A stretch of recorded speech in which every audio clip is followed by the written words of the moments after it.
deploy this aid in such a way that we can put a finger on substantial, tangible developmental achievements recorded over time. I'm joined by Destiny Owobu, who is a brilliant economist and statistician. Thank you for coming on the program. Thank you for having me. And next to him is a very eloquent and fiery public affairs commentator, Bishop Austin Igbasa. We are grateful to have you on the program. Great. I want to begin with Destiny so you can help us create a context for this discussion we're going to have.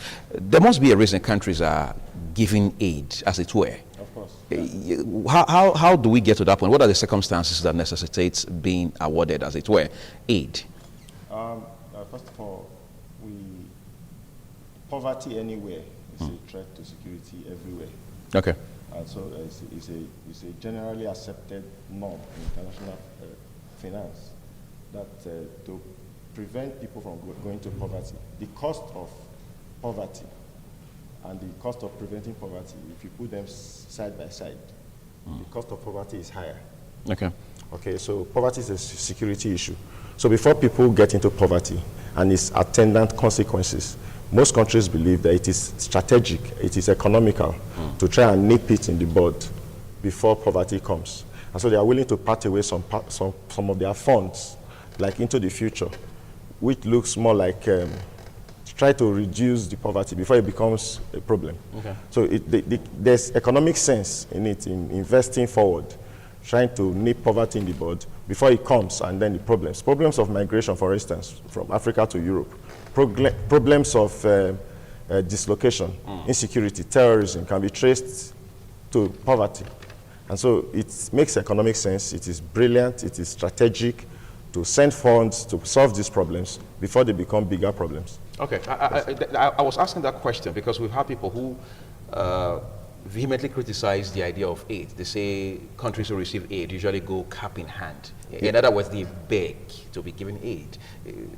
Any sense in that? Yes, there is some sense. You know, what do you think about it? It's common sense. When you go to Ring Road and you see a lot of people on the streets begging, people can become begging dependent, and that's the problem. Okay. You know, they can become begging dependent.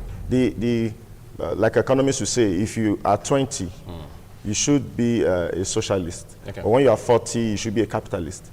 At 40, what that means is this: you expect children to be dependent on their parents, but you don't expect adults to be dependent on their parents. The same thing. Begging is a primordial way of subsistence, of living.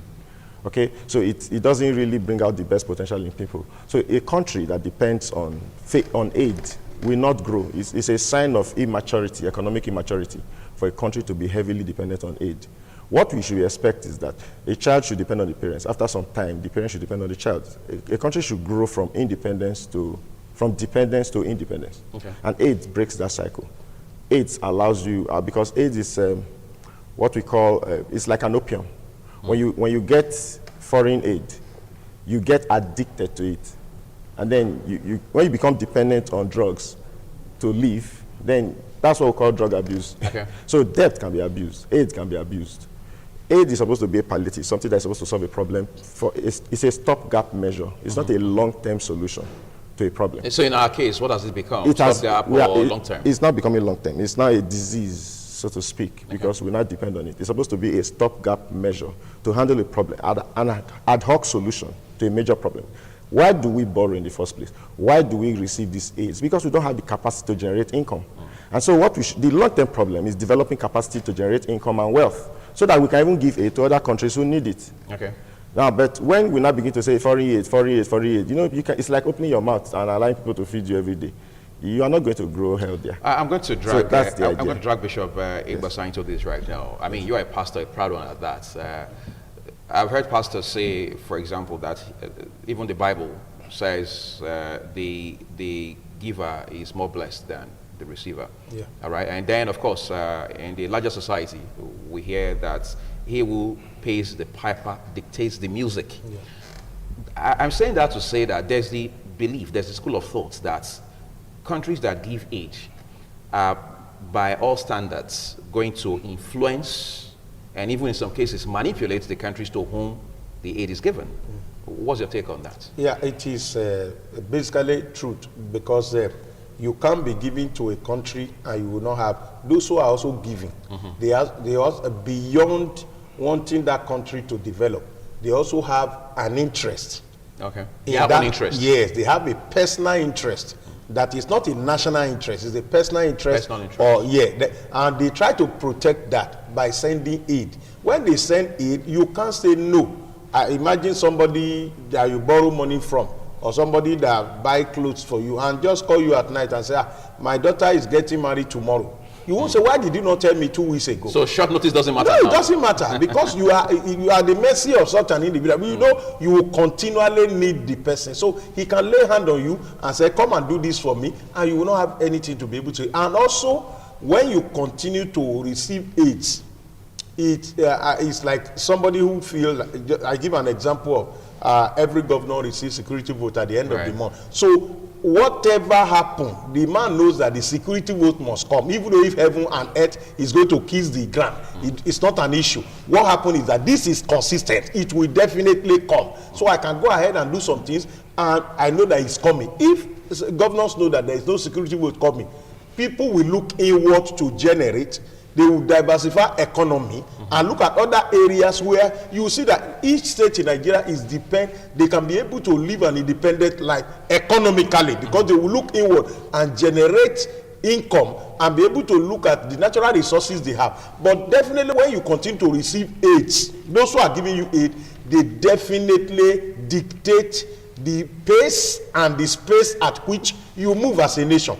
Because you can't say no to somebody you know definitely you need the person from time to time. And also it cripples the mindset of our leader to be able to live beyond, just like my brother said here. When somebody give you a capital to start a business, you are expected to generate money from that capital and be able to pay your house rent. If the person that give you capital is the person that will also pay your house rent on yearly basis, then which means you will not be able to do anything. You'll be at the mercy of such an individual, and your potential will gradually die. You will not be able to even maximize your potential, because you know that there's somebody that is at your beck and call that will be able to sort you out. So I think that to us, the areas I feel nations needed aid. If a country wants to help us as Nigeria, it's like, okay, how many of your security agencies in all these security agencies, we want to train them. Okay. We want to train them. It's not about giving us money. We want to train them. We want 2,000 soldiers. We want 2,000 policemen. We want 2,000 SSS. Now send them to us. Don't give us money. We are not giving you money. Bring these guys. We will sponsor them to come to our country. Help them build capacity. Build capacity. Now these guys will return back to Nigeria, and because of the knowledge that has been given to them and the kind of society where they be taught, they come back again to multiply that effect back to their agencies here in Nigeria. I believe that is the best way you can help someone. It's not about giving fish. When you keep giving fish to someone, you are crippling the capacity of that person. Because when you teach that person, this is net, this is how to throw it, this is the time you need to be in the sea so that you can get fish. You taught the person the rudiment of catching fish. Then you are able, the person is not depending on you for any fish, but because we have enough river and the person needs to just get a net. Let me use your word now, the fish that you made mention of, figuratively. Let's move beyond catching fish now and talk about the fish that has been caught.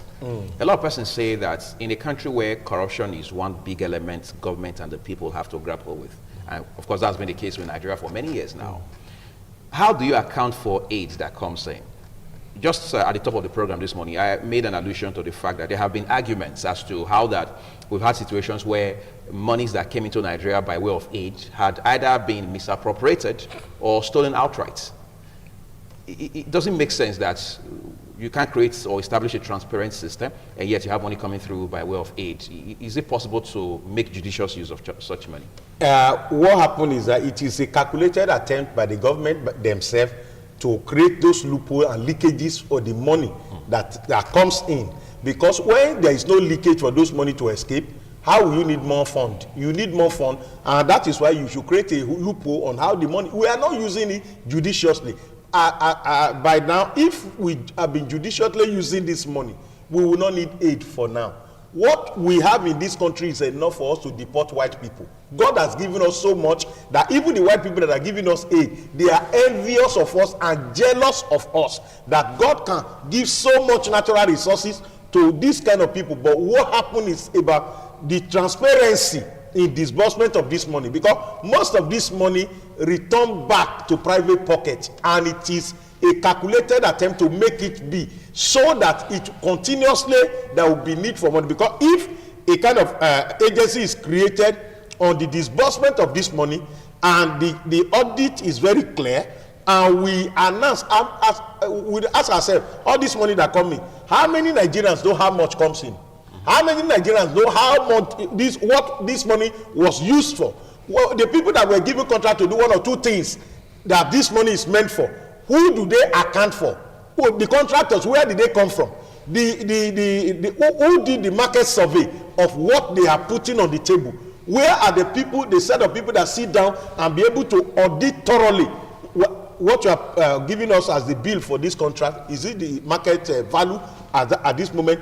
Who are the people that bid? I think it was designed to be like that, so that if you have money that is transparent coming in and it's transparently disbursed and there's accountability check and balance for it, there will not be need for more fund. Yeah. I think it is a deliberate attempt to make it like that, so that we will continually need money. We will continue to wait on aids, and the aids go back to private pocket, and personal, what is meant to be for the masses goes into the hand of some few individuals. I'm going to come back to you again, Bishop Igbasan, in a bit. But Destiny, let's look at the fact that he had made an allusion to the fact that loopholes are intentionally created just to be able to siphon these monies. As it were. If these countries that give aid to other countries, to Nigeria in particular, are aware that judicious use is not guaranteed, why do they continue to give aid? I mean, one would have thought by now they've stopped. Yes, of course. One expects that. But you see, like I told you, the desire to give aid to African countries is taken on emotional grounds, not logical grounds. First of all, the World Bank, if you read their report a couple of months ago, Nigeria is the poverty capital of the world. That's the highlight. 93 million Nigerians are poor out of a 201 million. Half the population. It makes people ask the question of, by what standards do we determine poor? Who is poor, really? The poor person, by what standard, is somebody who lives on less than $2 a day. Okay, less than $2 a day. And it's a universal rate. Okay. And many people are getting to poverty in Nigeria by that standard. $2 is 700 naira. The facts are not, it's easy to ascertain. The average Nigerian lives roughly between 0 to 1,000 naira a day. Don't look at, please, the poverty, you don't look at the southern part of Nigeria. This is the richest part of Nigeria. Edo State, as poor as Edo State. Edo State is the 7th richest state in Nigeria. 7th richest state, this state we are. Now imagine the northern states, Taraba, the Borno and others. The poverty rate in the north is over 70%. Over 70%.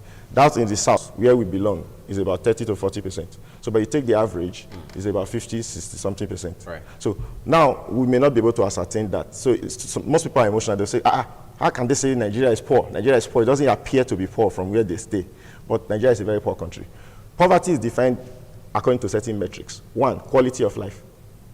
The average Nigerian, does he have access to quality health care? How many doctors per patient do we have in this country? How many hospitals per individuals do we have? How many primary schools do we have? I'll give you a standard of an average country and give you that of Nigeria. You understand where these statistics come from.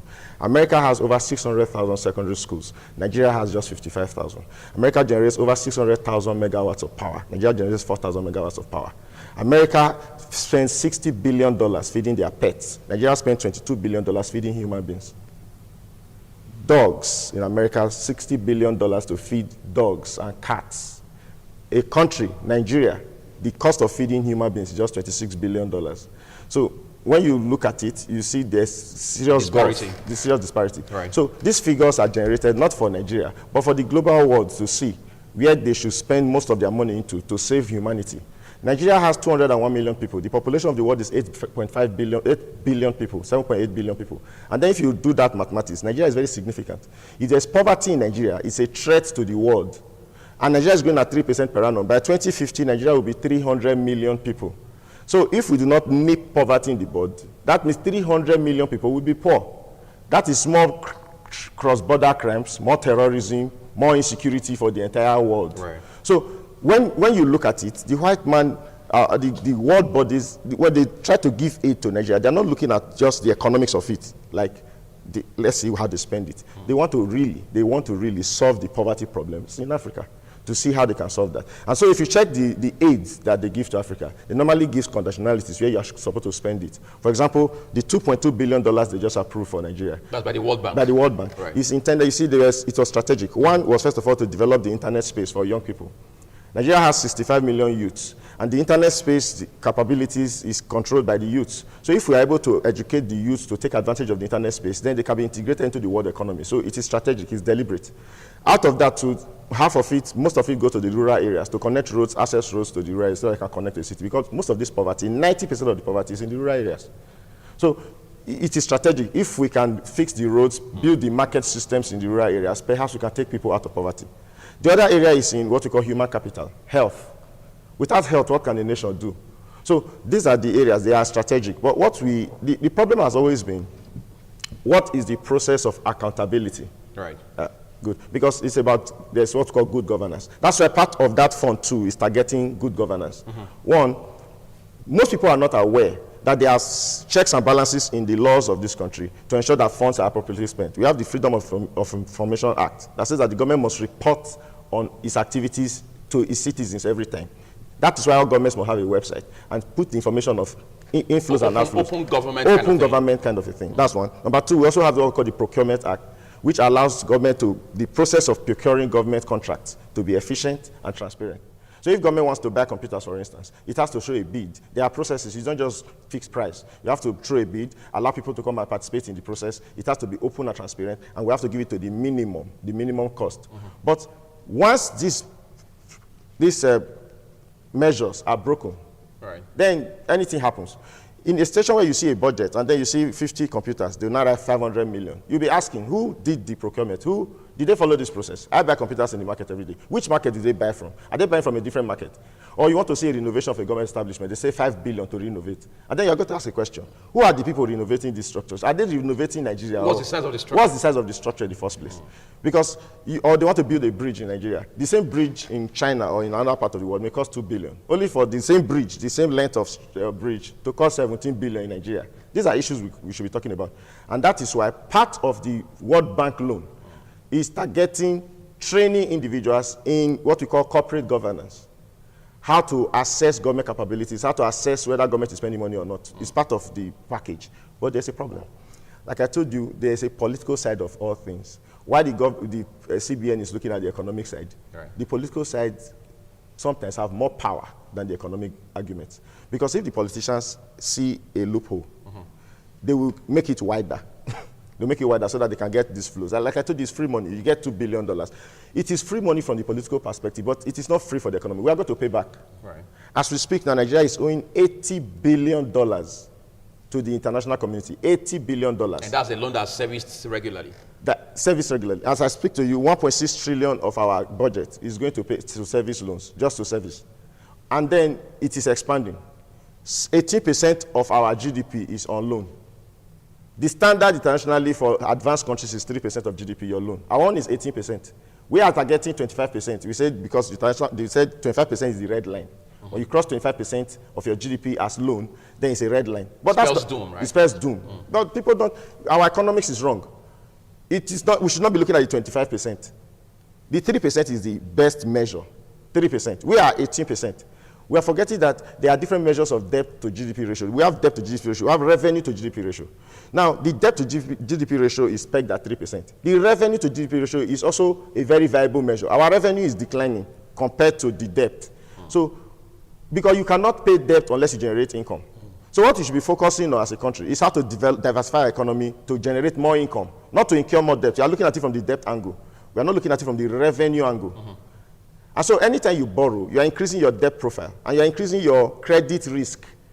It will get to a point. It will get to a point where the world will be fed up with Nigeria and will refuse to give us further loans without giving us serious conditions. And so your creditworthiness is affected when your debt is high.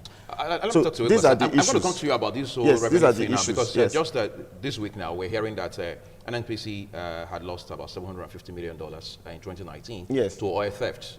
That's, as a matter of leakage. fact, yes, it's indicative of depletion in our revenue base. Yes. All right, that's just for oil. And sometimes we are told that some of these revenue-generating agencies of the federal government are not able to meet targets, Yes. even though once in a while we hear that the FRIS, for example, yes. is able to even surpass The projected, targets, yes. yes, the projections and so on and so forth. But Yes.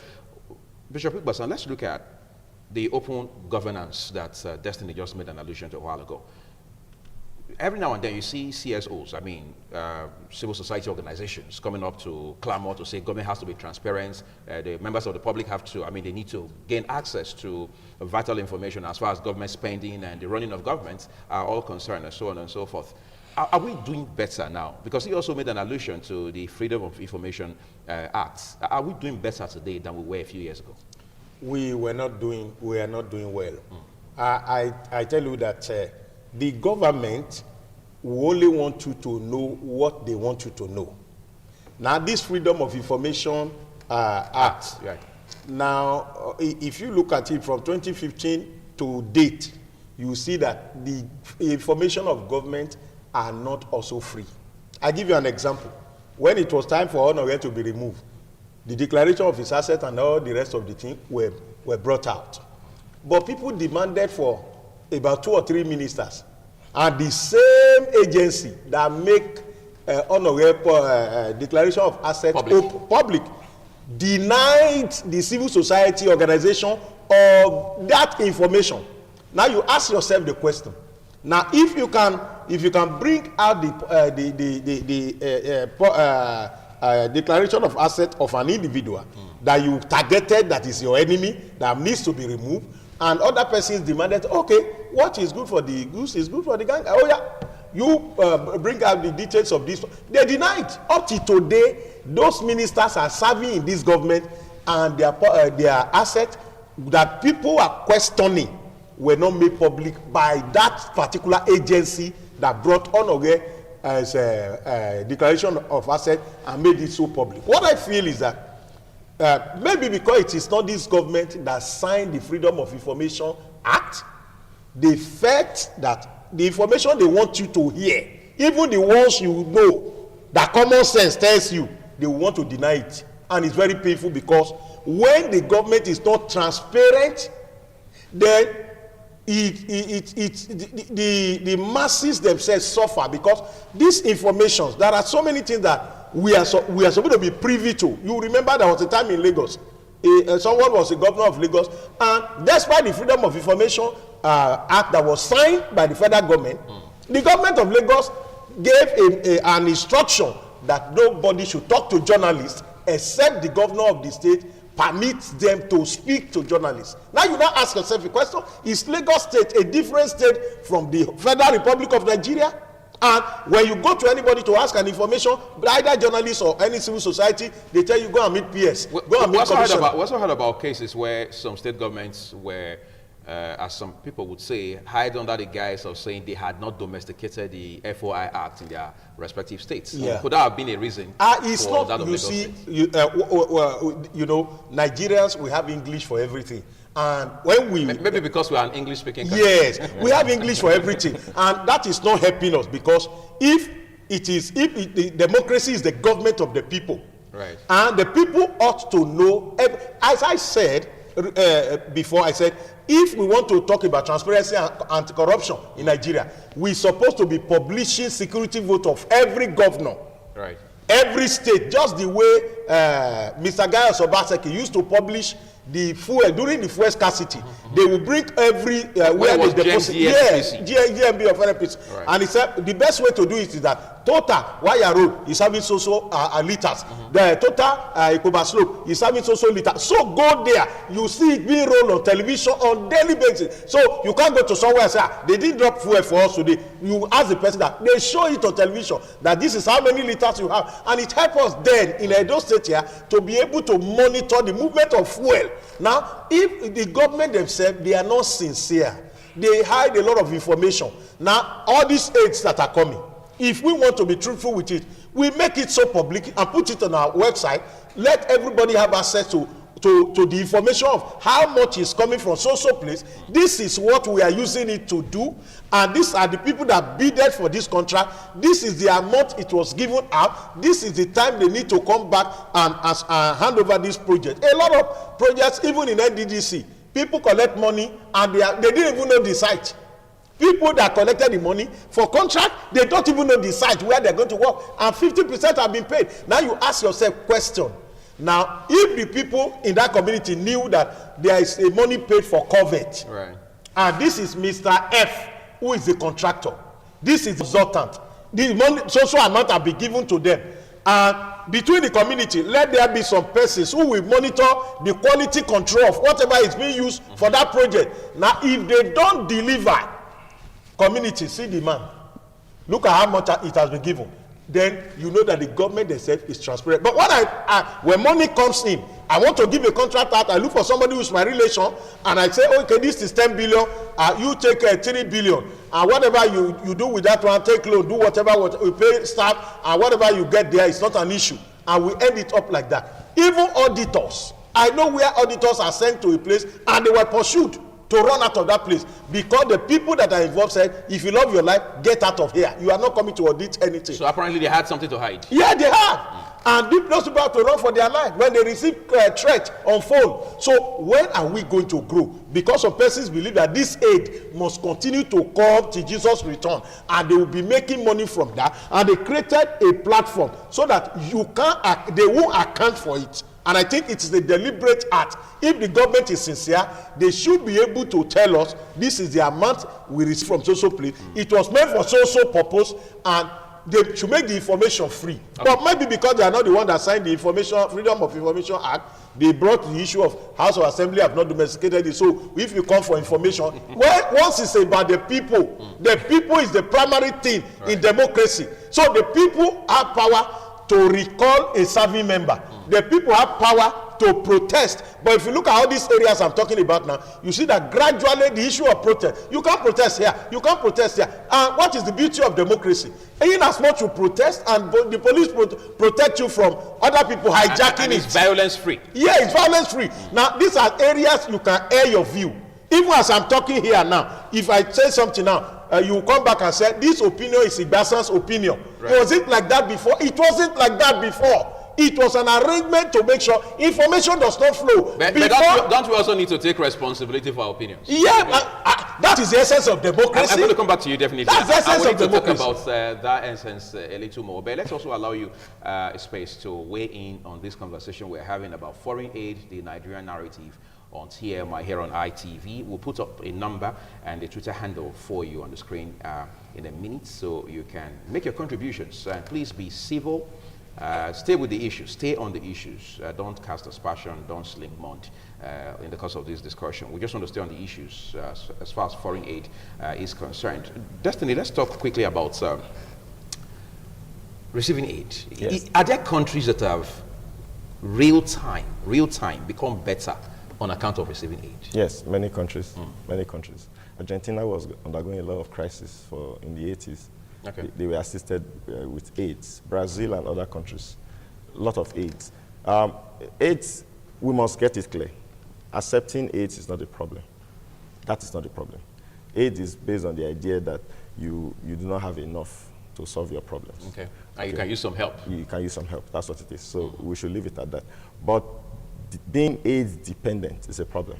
That's where the problem comes now. Okay. Now, for a country of Nigeria's stature, with over 36 pure natural resources, we have not been able to exploit our capabilities. That's the problem. So when you are giving aid, one would have observed that what the aid should be used for is to increase capacity. Increase capacity so that over time, maybe in the next 20, 30 years, Nigeria will become a hub and then even give other countries aids.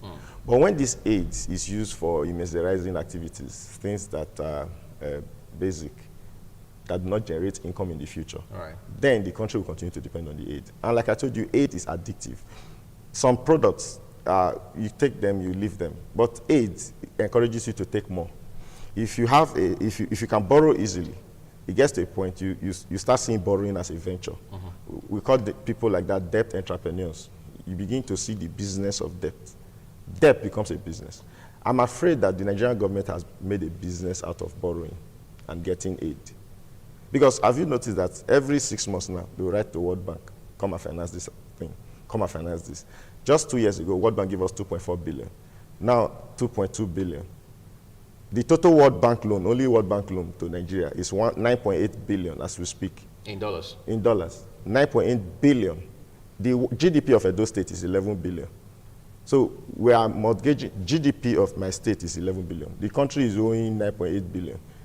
That means that is the worth of a state, the income of a state in 36 states. It's not sustainable. What we should be doing is using that aid to finance developmental activities. And I like what he said.